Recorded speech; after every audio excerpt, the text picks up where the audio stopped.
Hello, everyone. Welcome to the Marketing Moms podcast. Today, we are going to be talking about how partnerships are never 50-50. Balancing building a successful business and being a superstar mom is hard, and yet, in today's digital world, it's more common than ever. The question becomes, how do we successfully grow a business and children at the same time? Join us for a candid conversation as we share our insights into marketing and motherhood. I'm Angela Reeder. And I'm Jessie Valle. Welcome to the Marketing Moms podcast. So the inspiration for today's podcast actually came from an interview that Jessie sent me over the weekend. It was Tim Ferriss interviewing Brene Brown. And it was it's one of those things where, to be honest, I haven't actually been scrolling Instagram a lot lately, but I just opened it up for a few seconds, and this one caught my eye because it was about marriage, which I feel like I'm always looking for tips and tricks how to be a better spouse. You know what I'm saying? Right. But this one was really interesting. And I immediately sent it to Angela and I'm like, we need to talk about this. Yeah.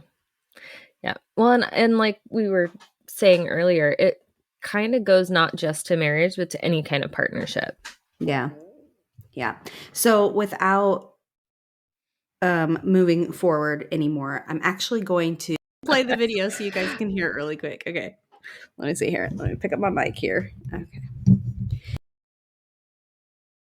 Everyone says marriage should be 50-50. It's the biggest that I've ever heard. It's never 50-50. Yeah. Ever. And so what we do is we quantify where we are. So if Steve comes home and he'll be like, I got 20. Just in terms of energy. Just energy, investment, kindness, patience. I'm at a 20. And I'll be like, I'll cover you. I got you, brother. Like, I'll pull the 80.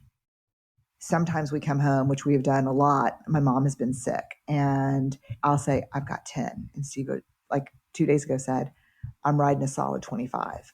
So we know that we have to sit down at the table anytime we have less than 100 combined and figure out a plan of kindness toward each other. Oh, I love that. Yeah, because the thing is, marriage is not something that's 50-50. A partnership works when you can carry their 20 or they can carry your 20. And that when you both just have 20, you have a plan where you don't hurt each other. Everyone says marriage should be 50-50. It's the biggest show. Okay. It's never 50-50. I love how Instagram videos just play on loop over and over. Over and over and over again. Okay.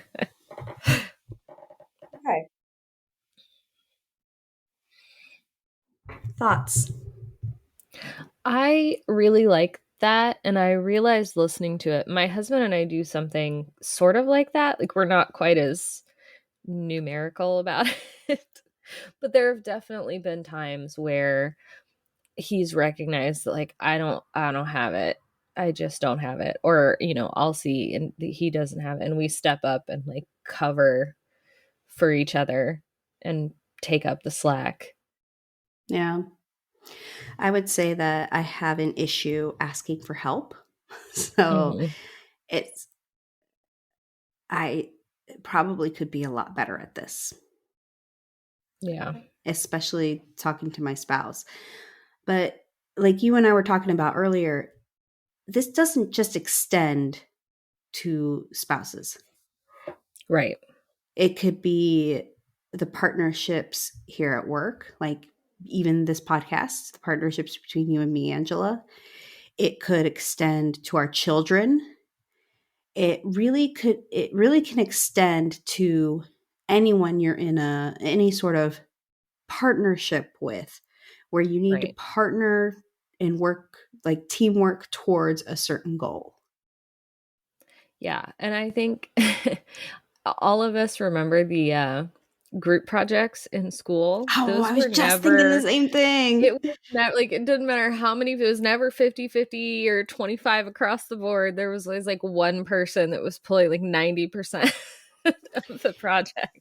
The difference there is it's not like you show up one day when you've been leading the whole thing and you're like, guys, I didn't get much sleep last night. I don't got it today. And they're just like, Don't worry, boo, we got We you. got Yeah, that's it. not Yeah, that's happening not how in a that school works. project. Right.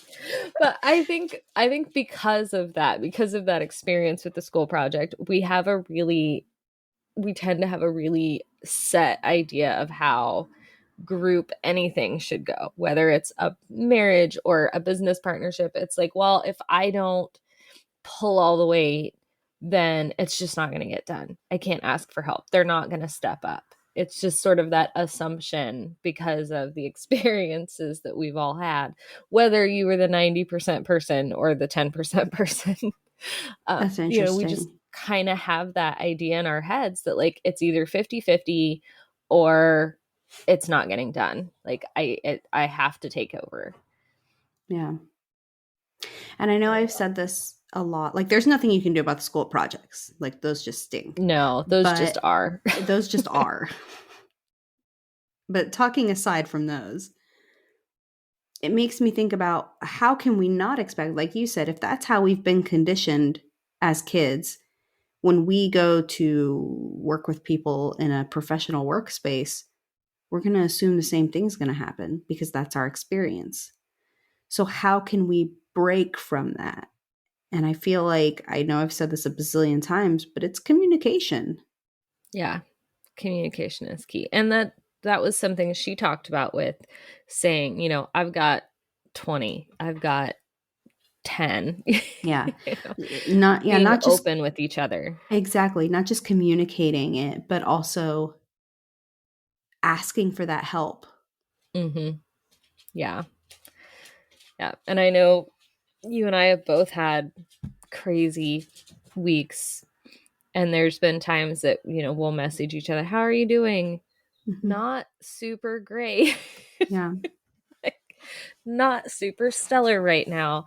And that's important to make sure you're being clear with the people. And depending on what the situation is, like obviously you're going to be a little bit more open with like your spouse or your business partner than like a teammate, but being clear on, I don't have my 50% today.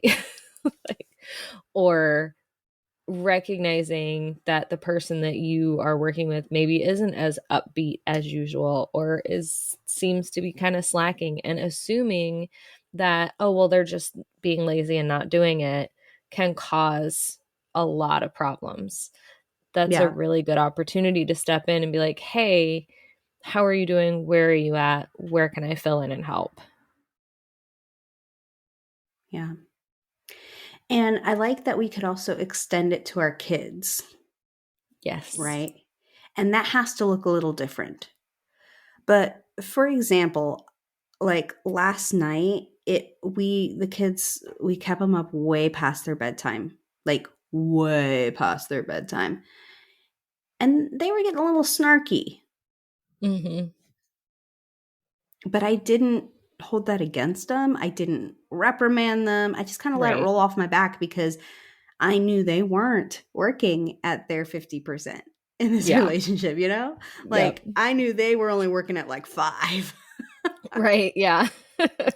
And even that was a stretch. They were Mm-hmm. sleepy, they were Yep. exhausted, they were physically and mentally drained, like they were not Yeah. functioning. So I just let whatever crazy things spewed out of their mouth, I just let it go. Yeah. Because I knew that I could carry the another 95% for them because I put them in that situation Right. of not putting them to bed on time. Right. Yeah. And I think the same goes when they're sick or they've had a bad day. You have to give grace there and meet them at whatever percentage they're at. And that doesn't mean that you don't expect like a certain level of meet me in the middle, Mhm. whether it's from your kids or a business partner or a teammate or a spouse. It just means that you understand that not everybody's going to be at that 50% every day. Yeah. It's just not possible. Yeah. It makes me also think about how we can extend the lesson, right? Hmm. Like, listen, I can tell Yeah. you're not functioning at 100 today. Tell me, where are Yeah. you at? Yeah. How are you feeling today? Because we can really go all the way up to 100. Because if they're Yeah. feeling fantastic and they're at like 80 and you're only at 20, great. Yeah. I've had days like that. For sure. The I think it's good too to help our kids learn to recognize that they're not functioning at 100% or Mm-hmm. that they are functioning at 100% and maybe somebody around them isn't, to recognize that that is a dynamic and it's not a fixed thing. Mm-hmm.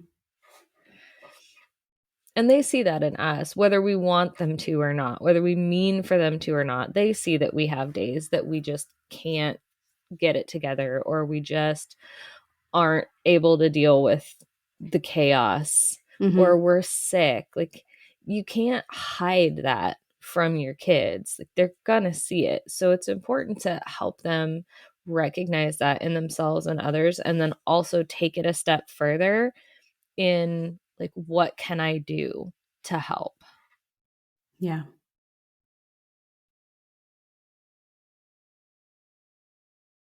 I think our whole point here is that it was kind of an eye opener that, Mm-hmm. you know what? You're right, Brene Yeah. Brown. Right. Marriage is not 50-50. It's not. It's not. But at the same time, like, it's this ebb and flow thing where you have this teamwork and relationship where you really should be helping each other. So why are you going Yeah. to shut the other person out? Lean on each other. Mm-hmm. And the same thing goes, like, of course, not just with marriage. And, we've pointed all that out, but same thing, like, just be communicative. And you know what, Angela, I'm just not feeling it this week. I Yep. could really use your help to complete XYZ. Yeah. Yeah. Definitely. And being the kind of person that other people know that they can come to you is also really important. Like, so that they know, oh man, I'm really not feeling it, but I know I can go to them and they're going to help, and not like, "Oh, if I tell them I'm not feeling it, they're going to just give me a truckload of you know what." Like, Mm-hmm. because it is collaborative, and sometimes you're not both going to have the energy to cover for the other person. Like, sometimes, like the last week, it's just gonna you're both gonna be at 20% and you just got to figure out how to make it work at 40. Yeah. I'm just sitting here, like, just thinking about how much better I could be about being communicative and expressing how I feel. But even on the good days, like, it's good to let the other people, whether it's your kids or your spouse or your working arrangements, just letting people know that you're on your game. Yeah, I'm having a really good day, so if you need me, I am here. I'm here. I'm having a really good day. We might get through the laundry today. Right? Yeah, I'm having a really good day. I might get that last load of laundry out of the dryer. I I'm not might gonna lie, actually there get is a load dinner of cooked laundry on in my time. dryer right now. There's one in mine too. Yeah, don't feel. I'm pretty sure there It's might be one clean. in my washer, but I'm not sure. That I know there is not.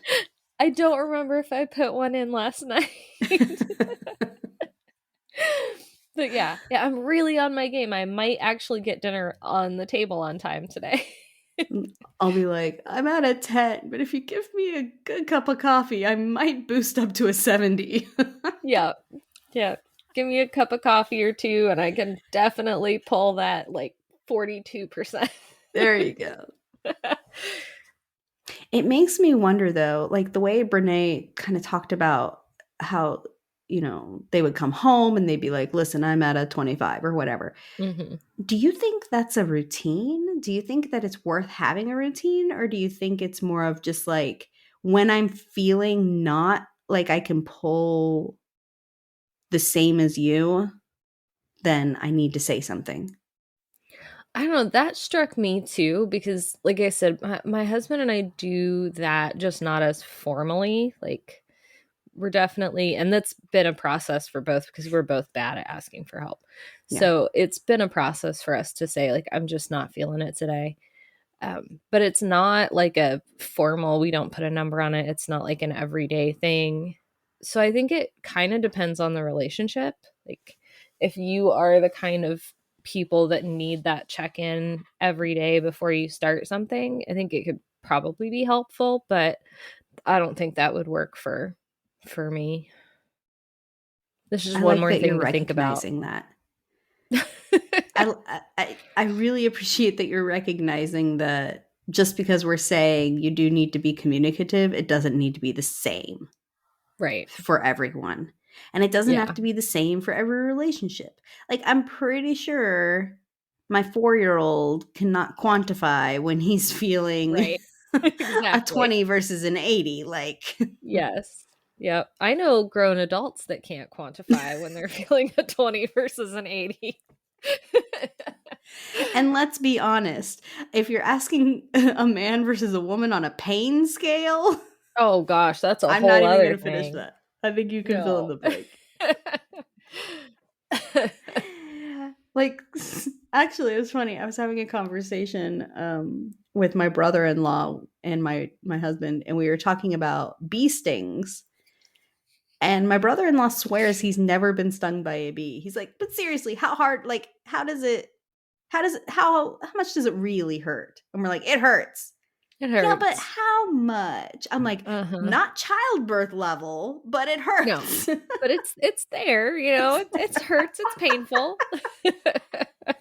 Like, I'm not talking about childbirth level. That Right, was yeah. some sort of That otherworldly was a pain. whole other thing. But anyway, that's my story. Okay, so I would say that your challenge this week is to really think about just take one relationship, Mhm. whether it's with even just one of your kids if you have multiple, or if it's with your spouse or your significant other, or if it's a certain relationship like a working relationship. Heck, it could even be your mother. I wouldn't dare quantify anything with my mom. But you need to come up with a nice way to say, I don't think you're functioning as well as you could. I think you're quite there. Okay, maybe not your mom. That's just going to lead to you getting your head bit off. Yes. Other relationships. Other relationships.